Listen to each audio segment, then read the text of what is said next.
These pictures of Baron Manfred von Richthofen, considered one of Germany's greatest fighter aces, were taken on the morning of his death, April the 21st, 1918.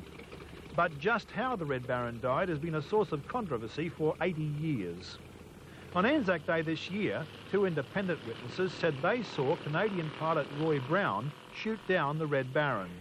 A lot of the Australians claim to have brought him down, that everybody fired at him, but it was a Canadian that brought him down.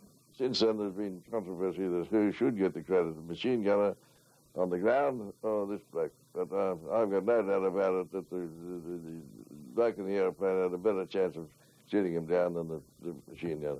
Now, Harold Edwards, who also lives in Brisbane, contradicts that story. Mr. Edwards guarded Manfred von Richthofen's body after it was recovered until it was buried. He says the famous Red Plane crashed between the Allied and German battle lines. Being under fire, one of our men, a corporal, crawled out with a rope, put the rope round the body, and then he came back again, and they pulled the body with the rope. They pulled the body to their cover and brought him home, and Scotty Melville and I had to guard the body in turn, take 2-hour turns to guard the body. The aircraft was in no man's land. How did you get it back? The aircraft itself, they couldn't make themselves so exposed. They came at night time to get that. And after dark they got that and brought it in. There all sorts of things have been said about it, but that's actually what happened, because I was there at the base, and Scotty Melton and I were looking after that body, and then the plane was brought in, and it had been a fair bit damaged. A certain amount of salvaging had been done already. Mr. Edwards says a post-mortem examination shows Manfred von Richthofen had been shot from the ground. We had to look after it overnight and well into the day, and there were several different autopsies or inspections, but the bullet that killed him went in his right side, a little lower down than the, well, it was about 10 inches from the shoulder, and came out just underneath the left breast. There's no doubt about who was shot in that. Now, I can't see how an aeroplane could have done that. I would say it's the ground forces that did that. I can't see anything else for it myself. A few days later, Harold Edwards wrote to his local newspaper in Bendigo about the death.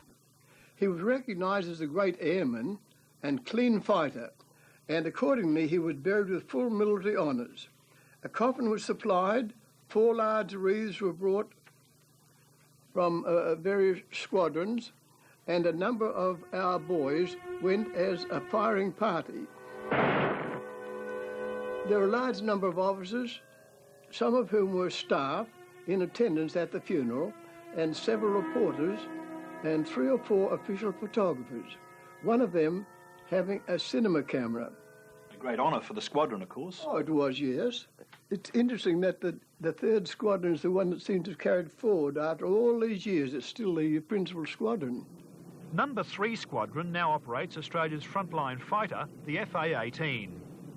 Harold Edwards is not only the oldest surviving member of Number 3 Squadron, he's also the oldest surviving member of the Australian Flying Corps. It's a distinction the squadron hasn't forgotten.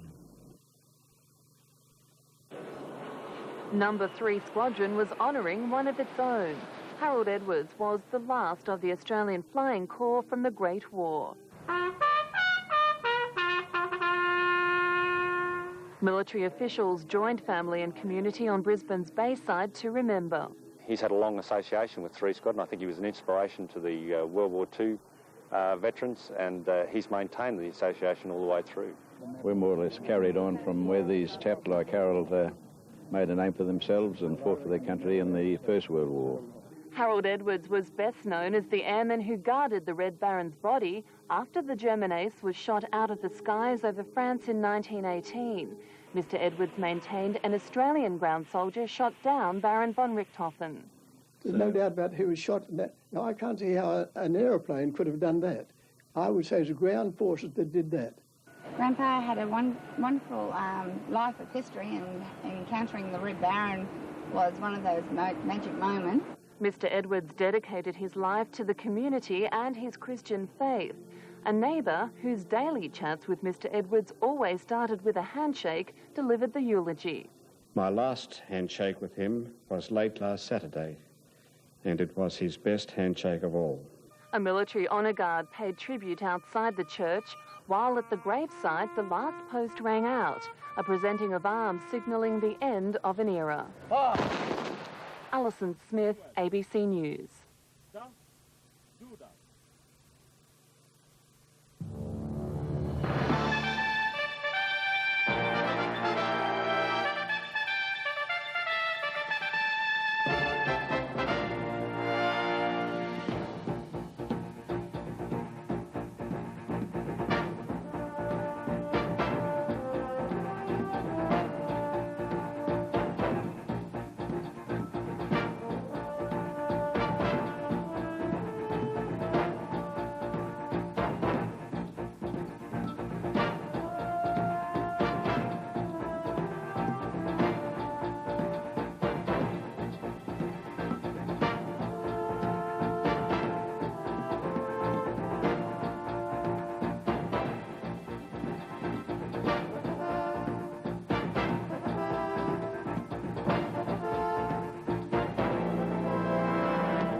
On April the 21st, 1918, German flying ace Baron Manfred von Richthofen climbed into his famous Fokker triplane for the last time.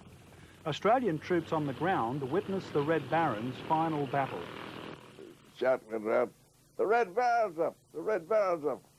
Crikey, oh man, there's the Red Baron, all right. Yes, he's chasing one of our blacks. Outnumbered, Baron von Richthofen was mortally wounded. And he crashed into the brickyard there, and the wall stopped him. And you went over to have a look? Right there, I was right on the spot. There's disagreement whether the Red Baron was killed by a Canadian pilot or Australian soldiers on the ground. He was definitely shot by the Canadian. A lot of the Australians claimed to have brought him down, that everybody fired at him, but it was a Canadian that brought him down. I've got no doubt about it that the bloke in the aeroplane had a better chance of shooting him down than the machine gunner. Baron Manfred von Richthofen was buried with full military honours. The final salute by members of the Australian Flying Corps.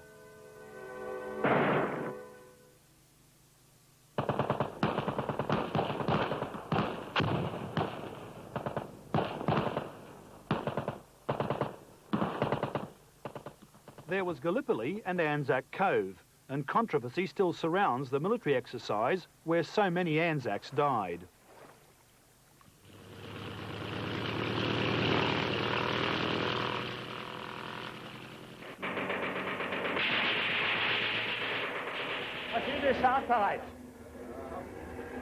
Technisches Personal.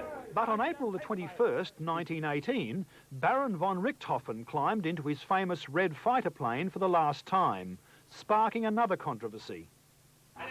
It was well known among aviators that photographs before takeoff were unlucky, but the Red Baron treated such mystique with contempt.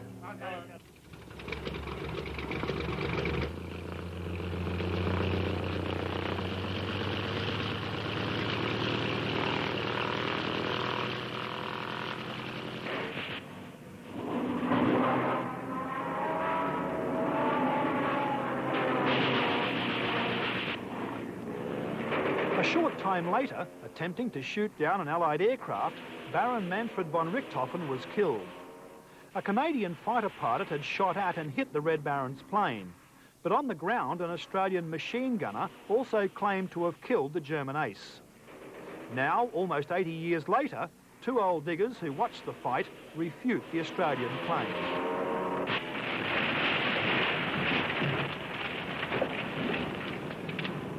This particular morning, the shout went round, "The Red Baron's up! The Red Baron's up!" Crikey, oh man, there's the Red Baron, all right. Yes, he's chasing one of our blacks, doing all this. Oh, crikey, it was wonderful to look at. down low. And the Baron, of course, this was his, I think this was his 80th best, this black. He'd shot down about at least 80. It might have been shot down 81, but I don't know. But anyhow, this was the 81th. And he was doing his best to get this poor brother down, and the other bloke was doing his best not to let him shoot him down. But all of a sudden, out of the blue, came a plane down on the Red Baron's tail. He'd never had this in his life before. He'd never expected anything like this. And of course, he was going on, and all of a sudden, he plummeted down. Give away. Also watching history being made above was Reg Lees. The two soldiers didn't know each other then, and 80 years later, they still haven't met. But their eyewitness accounts of the fight are the same. He was definitely shot by the Canadian.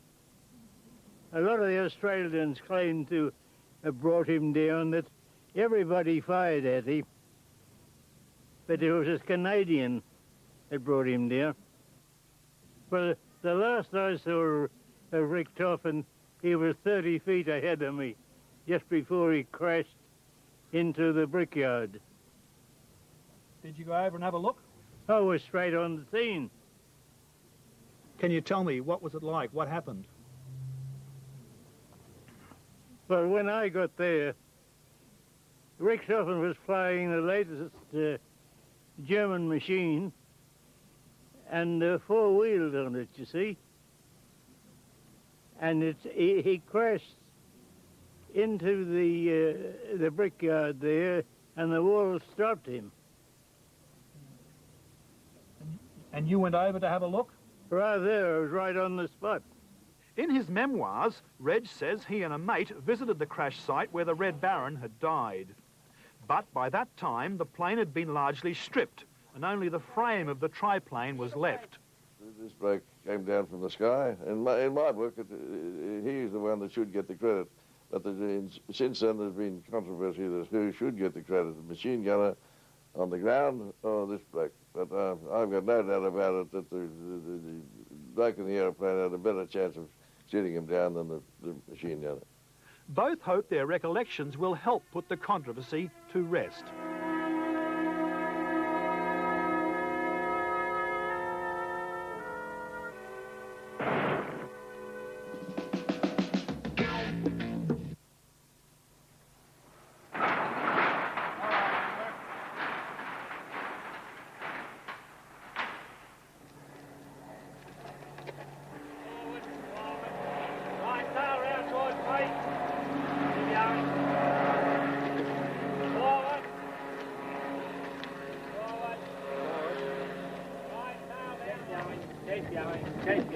Keep going.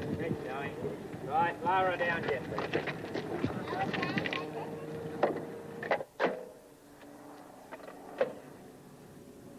We're gathered here today, gentlemen, to mark the 50th anniversary of the shooting down and death of the Red Baron. As you know, he was a famous man in aerial warfare, having been the top-scoring ace in World War I. In his memory, I will ask you to bow your heads for 1 minute.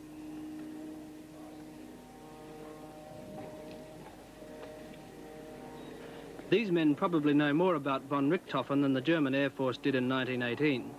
They're members of the Australian Society of World War I Aero Historians, and they're standing in the shadow of the only completely restored Albatross in the world.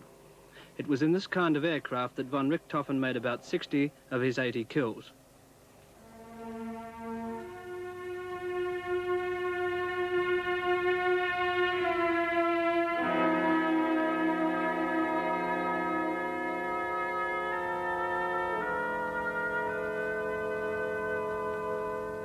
Richthofen has always been something of an Australian legend, chiefly because several Australians claim to have shot him down from the ground.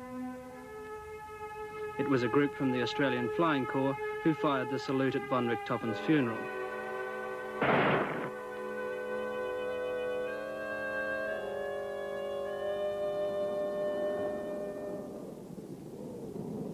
Mr. Harold Thomas spent 2,000 hours restoring the Albatross. Wasn't it unusual to revere an enemy pilot? No, not in the least. Not in the least, no. I think probably Rommel may be celebrated in 50 years later when somebody may restore a tank or something. But no criticism whatsoever. Why do you think Richtofen was above all other pilots? Why was he so good? Well, I say because he applied science to aerial fighting. He fought on a scientific basis. He studied aerial fighting and applied scientific principles to aerial fighting. He was at some disadvantage in a plane like this, wasn't he? A slight disadvantage. This aeroplane was structurally not as strong as it, shall we say, could have been, but with modifications it was brought up to the required strength. But while he was using this aircraft, he was definitely the disadvantage.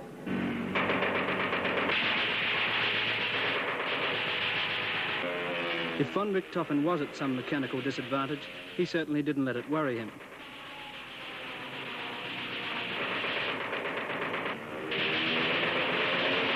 He was a cool and systematic killer.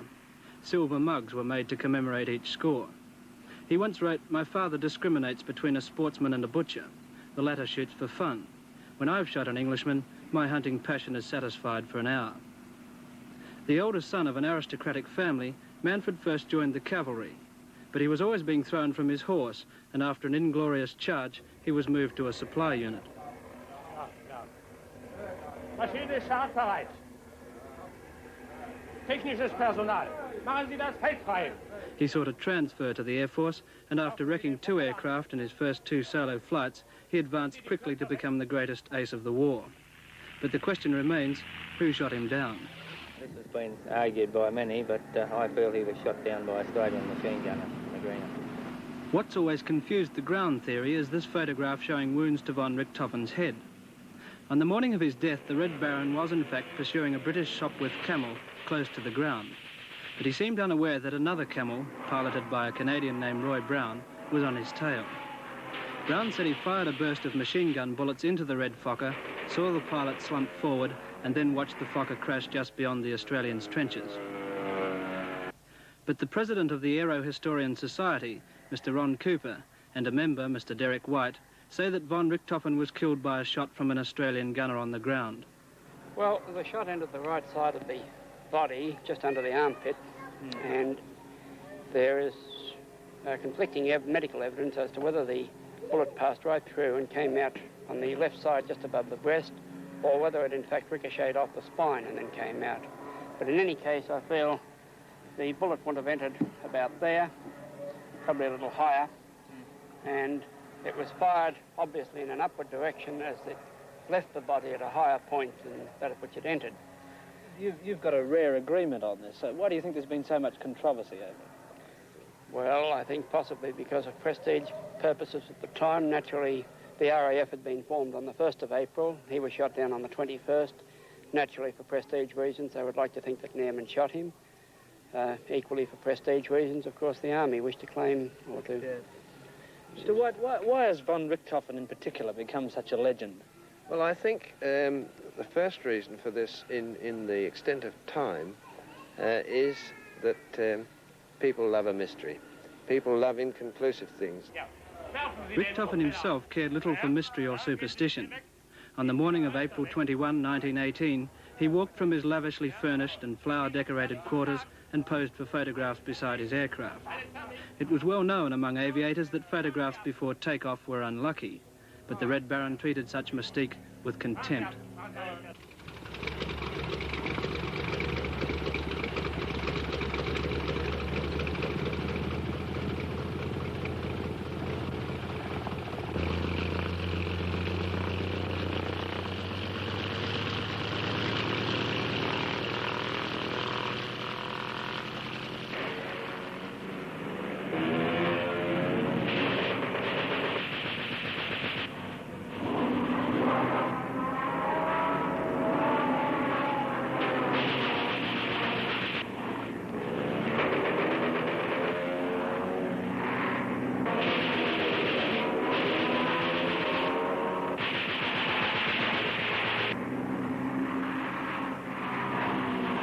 There's not even agreement as to the time of von Richthofen's death. Some reports said 10:35, others 11:45. But one thing is certain, there was only one Red Baron.